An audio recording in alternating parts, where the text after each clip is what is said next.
I'm Madeline. I'm Megan. I'm Catherine. I'm Julia. Our topic is bullying, and we're now open for questions. Have you ever been bullied? Sure. No, I have not been bullied before. I've never been bullied. I have. What, can you share whatever you'd like to share? And Yeah. maybe what you did, how that affected you? So it was in middle school. It started in 7th grade and it ended sophomore year because the parties involved switched schools. But it was just like the typical girl bullying, what you see more with girls. It was a lot of gossip and tried to get people to turn against me, which I never like tried to go to a authoritative figure to make it stop, just because I just never really felt the need to. I was like pretty good at just shaking it off and not letting it get to me. And by the time it got so bad that I wanted to tell somebody, they had already left the school, so it kind of stopped because it was all in school, so it kind of just worked itself out. Yes, I've been bullied, and mine are actually all from guys who have bullied me. I was bullied in public school when I was in middle school, and it got to the point where people were throwing food at me in the lunch lines and stuff, and that's actually why I left and came here. And then when I got here, I was bullied by multiple guys in like groups, calling me names and just certain words, and it continued about every year it's happened. So do you feel like it's worse at the younger grades than in the high school? Yes, I for sure think it's worse. Yeah. I think younger kids might not know how to handle it as well. Sometimes high schoolers can be more mature. However, I think high schoolers might take it more time. Would be mine. Oh, sorry. I would agree with that statement. We actually talked to some teachers about it, and a lot of the times they said that they saw bullying more typically with freshmen and sophomores than juniors and seniors, because by that age you've matured obviously, and you've seen that bullying is not the answer, like the way to conduct yourself. And so I think that I would agree. Bullying is typically more of a middle school / early high school issue. To add on to that, I think that middle school is really high into bullying. I think that you see it in every day, everything that you do. And I think high schoolers have a discreet way of it. Like, I think it's more hidden here. And as you get older, you mature and you realize that that was probably immature, but I think it's still pretty high in high school too. And I think I've seen a lot more bullying with our middle school kids that are currently 7th and 8th grade than I saw when we were that young. And I feel like that's part of the whole social media. Like, a lot of us, we had social media in 7th grade and in 8th grade, but it wasn't that big for us. But for them, like, it's their whole world. And having a little sister, she comes home and talks about it every day, talks about seeing kids getting bullied and seeing the way they react to it. So it's definitely worse now for middle schoolers than it was for us when we were middle schoolers. Is it possible to accidentally bully somebody? I think it is, yeah. I think you can start off like if you were teasing someone you thought was a friend and you meant it innocently. I think the friend who was receiving that the teasing, they could know that you were just kidding. But I think if you continue to go down that road, not knowing how your friend was feeling, I think that could qualify as bullying, in my opinion. So is there an obligation on the victim to say something then? I wouldn't call it an obligation, but I do think it is wise for the victim to speak up for themselves. I would actually disagree. I believe that bullying is not accidental, because I would define bullying as like an intentional kind of repeated offense. And so I would state that they're kind of using the, like, either superior strength or superior influence to hold power over somebody. So I think that they are aware of what they're doing, and they're doing it in spite of another person on purpose and repeatedly. So I would disagree. Yeah, I like your definition and description, but if you look at what happens in society and a lot of things that get put on the media when they go back and ask a lot of these troubled teenagers or troubled young adults, they will go back and say, you know, I was bullied in middle school or high school. And do you ever wonder if some of those people didn't realize that they were being perceived as bullies to those individuals? I can see like that, what you're talking about, but for me, I don't know, I just feel like if you're constantly, repeatedly teasing somebody or repeatedly picking on somebody, you're pretty aware of the situation personally. I just know that if I went out of my way every single day to victimize another being or to purposely tease another student, I would know what I was doing, and so I see where you're coming from, but I think I would disagree. Sorry, go ahead and respond if you want. I agree with Julia. I think that there's really no accident in it, because if you are intentionally bullying someone, which the definition clearly states that it's an intentional repeated thing, that you know, whether you admit it or not, you know that you are being mean or rude or hurtful to that person on purpose. Whereas if you're just teasing a friend or just like having, like, joking around, you wouldn't say that you're being mean to them. You would just say it's just like joking around because you think it's not serious. Well, and that's what I meant by the question, is oftentimes we do that. I mean, we, for some reason, we tend to praise sarcasm or criticism, and you have names for people, or, you know, tease them about things that maybe weaknesses perceived of them, even your best friends. And so the point behind my question was, you as the perceived bully may not realize that the things that you are saying are being taken that way. And I just wonder if you felt that. I mean, clearly, if you're intending, yeah, I'm going to pick out that kid right there because he's slow and I want to make myself feel better, so I'm going to make fun of him for being slow. Yes, you know you're being a bully. But I'm talking about a situation where it's someone you see every day, may not be a close friend, but you just talk about, you know, hey, big ears, move over, or something like that. And you don't mean it, and, you know, you're just trying to, you know, be funny or something like that. And I was just curious about your perception about that. So whether somebody could, the recipient of the bullying, may take it away that it was not intended. Yeah. And I think that there's also a major difference between bullying and sometimes just being mean or having one hurtful remark, or you know, maybe you say something mean or rude to your friend that day, you're in a bad mood, or you just simply step out of line. I think there's a definite difference between that and what I would classify as bullying, because I believe bullying, like I said, is a repeated, intended action that you specifically target one individual. If that makes sense, yeah. Let me hit on the one word, intended. How would you recommend to administrators or school officials anywhere to determine intent? Like how do we determine intent or intention? That's a good question. I guess it does really come down to the person and like where their morals lie, and so it can be hard to distinguish. But I would argue that if a person is repeatedly doing the offense, they're probably doing it with some sort of intention. I don't see how someone could go out of their way every single day to pick on somebody and they're not intending to do them harm. So, yeah, I guess you would just have to look at the circumstance and look at how the individual is being bullied and how often, and then kind of like go from there and being like, okay, is this intentional or is this just a one-time thing, kind of that sort of thing. And my question for Megan and Madeline, because you all have experience being bullied, did you ever have friends that stood up for you, or that confronted the bullies and said, stop, yeah, the upstanders? At the time, I did not.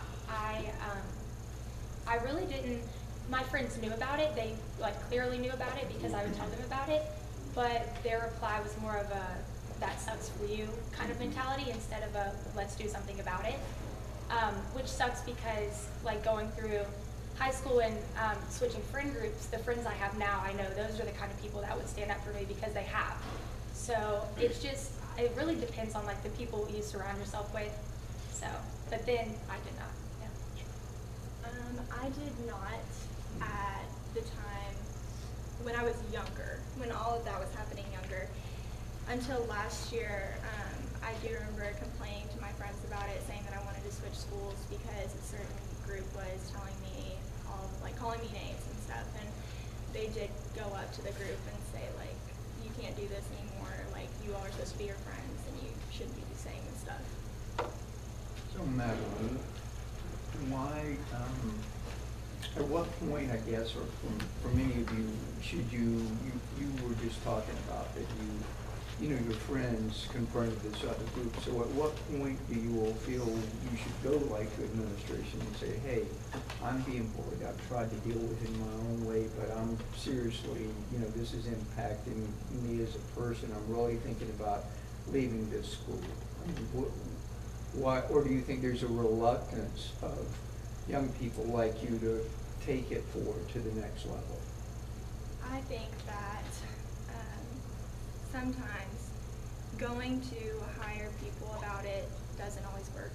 And I did do that. I went multiple times to tell about it, and then it just was turned back on me, and they blamed me for it.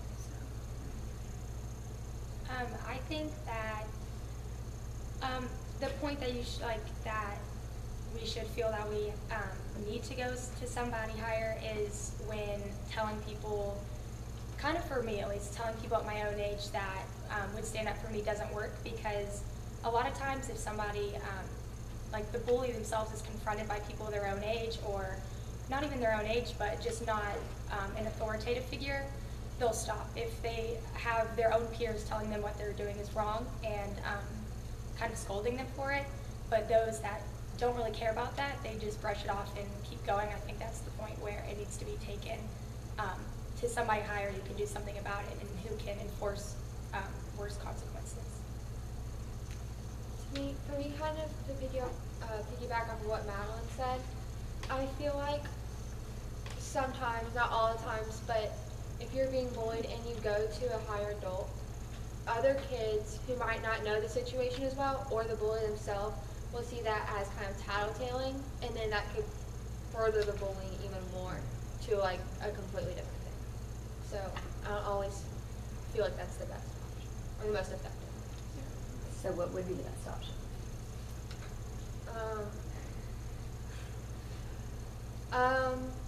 Like to stop bullying, like for my, like if I was being bullied, or like as an outsider position, how to Either help one. someone. If I was being bullied myself, I would take myself out of the equation, really, because I think I was putting myself in this situation by talking to this person continuously to be harassed, I guess, and so taking myself out of the equation and avoiding all contact, blocking him and everything, that really helped. Then that puts the onus on you then to do something about it. Yes. And I would argue that a good majority of the responsibility does lie on the school or the staff administration there. I do strongly believe that the administration and the faculty should be aware of the students' lives and should know kind of, I mean, obviously they're not going to know every single detail, but should be at least generally aware of what's going on in their school, and should be able to distinguish, okay, I've seen this kid every single day in the hallway, like I've seen him being ganged up on, I've seen him getting picked on.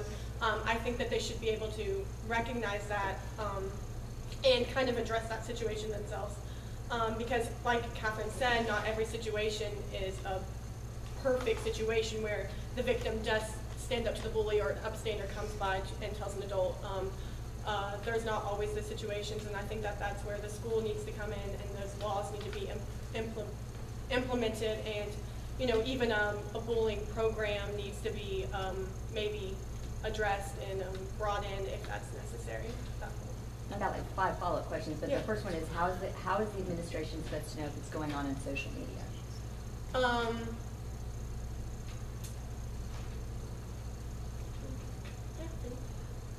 this wouldn't always apply, but one thing is, like I know I'm close to some of my teachers, and if they see that like I'm cheery every day and then one day come in sad, if they were to ask me, there's this chance I would confide in them, but that always doesn't apply. Well, you just said earlier that you'd be reluctant to tell someone. Yes, in I authority. would, but other So- students might not be. Okay. And also I think there's a difference between you yourself going to a teacher and being like, I'm bullied, this person is picking on me, and them coming to you and being like, I've seen that you've been moody or sad over the past couple days. What has led you to be this way? I think that there's a, because I know that it can be difficult going and confronting a teacher about it, but it's different when a teacher is just genuinely showing concern for your mood, genuinely showing concern for your well-being, and asking you why that reason is. So I would.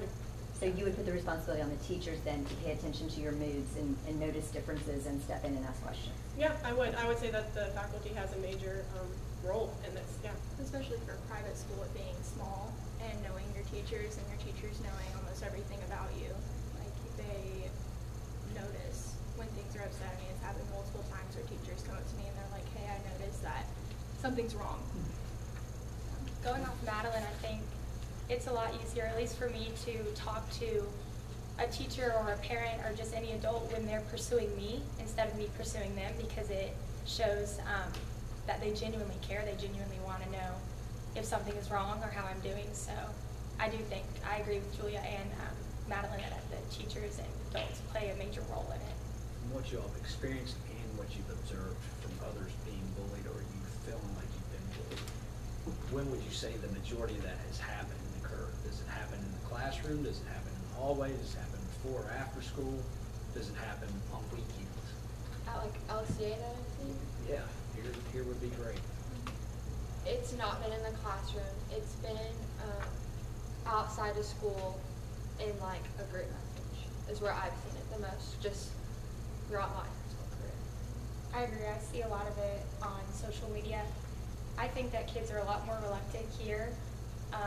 In my opinion, they're a lot more reluctant to come to our school and be very blatant with bullying, because I think since we have a smaller number of kids, we're under just like a closer eye of the teachers and the staff. I mean, there's less of us. There's a smaller student to teacher ratio, so it's easier for the teachers to pay attention to students individually. So I think that's why it's taken so much outside of school on social media, and like she said, a lot of it is like texting, group messages, stuff like that.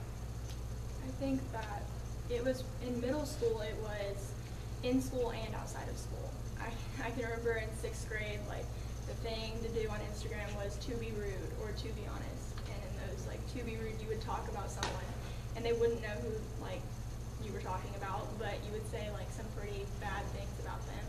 And I consider that bullying because it's over social media. And then now I'd say that it's more that I've seen is in the classroom for high school. I would argue that I have seen out-of-school bullying, such as social media, in that regards. But I came to LCA as a freshman, so I went to Morton Middle School, 6th through 8th grade, and then transferred to LCA my freshman year. And coming in, I did not feel bullied by any means, but I did feel extremely left out and kind of excluded from the rest of the grade, because the good majority of LCA students have been attending here their entire life, and even if it wasn't their entire life, they came at an earlier grade or whatever, and since our school is so small and our class numbers are so little, when I came in, it felt that I was an outsider, and that it was hard. It took a while. Like, I remember my entire first semester, I really didn't feel like I had a lot of friends, and it didn't really, until my second semester, I didn't really start developing like friendships and like kind of feeling like a part. So I wouldn't necessarily call that bullying, but I do think that it's a negative side effect of going to a public school, and I can kind of see how newcomers could feel kind of left out or excluded from the rest of the LCA population that has been here for a while. Catherine, let me ask you a question just to follow up on you. You said that you had seen bullying like in group text or messages. Can you give me an example of what that might look like? How does that happen? So it'd be like a couple of guys calling out the same girls, about 4 or 5 of them, repeatedly. Not necessarily like, it's very passive, I guess. And it was it's constantly in the group message that I feel like I see that. all throughout sophomore year and junior year, not as much this year. So when you say calling out,